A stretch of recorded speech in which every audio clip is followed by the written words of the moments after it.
అందరు నమస్కారం అండి. ఇప్పుడు మనం ఒక గిరిజన రైతు మన నిమ్మల రాముల దగ్గర ఉన్నాం. ఈయన ఒక 3 ఎకరాలలో మనకు ఇంటిగ్రేటెడ్ ఫార్మింగ్ నిర్వహిస్తున్నాడు. ఒకసారి ఆయన మాటల ద్వారా మనం తెలుసుకునే ఏ విధంగా మనకు ఇంటిగ్రేటెడ్ ఫార్మింగ్ చేస్తున్నాడు అని చెప్పనా. మీ పేరు చెప్పనా? నా పేరు నిమ్మల రాములు. మేము చెంచుగూడెము గిరిజన రైతు. మేము 3 ఎకరాల్లో ఈ కూరగాయలు అనేది సాగు చేస్తున్నాము. ఇప్పుడు ప్రస్తుతానికైతే ఉల్లినారు, టమాటా, చిక్కుడు, గోకరకాయ, ఆకుకూరలు, బెండకాయ ప్రస్తుతానికి నాటినాము.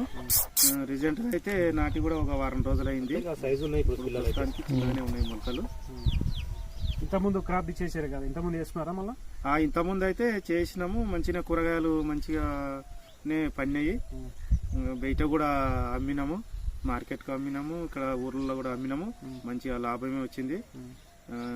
అంటే దీనికి మందులు ఏ విధంగా కొడుతారు? మందులు అయితే బయటి మందులు ఏం వాడతలేము. ఈ కషాయాలతో చేసుకున్న మందులే స్ప్రే చేసినాము. ఇప్పుడు ఆవు మూత్రంతో గాని కొన్ని ఆకులతో చేసిన కషాయాలు చేసి స్ప్రే చేసినాము. అయినా మంచిగానే వచ్చింది. మంచిగానే గిరగాయలు మంచిగా పండించింది. దీంతో పాటుగా మిగతా ఏమి ఉన్నాయి మీకు? దీంతో పాటు మాకు ఆవులు, కోళ్ళు ఉన్నాయి. కోళ్ళు కూడా ఇంతకుముందు బాగానే అమ్ముకున్నాము. మంచిగానే లాభం వచ్చింది. ఇప్పుడు కూడా దగ్గర 100 పిల్లలాసర చేసినాయి. ఇప్పుడు కోళ్ళ ఆదాయం కూడా బాగానే ఉంది. మంచిగానే బాగుంది. అంటే ఇప్పుడు మిగతా వ్యవసాయం కంటే ఇప్పుడు కెమికల్ చేసిన దానికంటే ఇప్పుడు మనకు నేచురల్ చేసింది మంచిగా అనిపిస్తుందా? కెమికల్ కన్నా నేచురల్ గా చేసింది మంచిగా అనిపిస్తుంది. మేము కూడా అవే కూరగాయలు తింటున్నాము.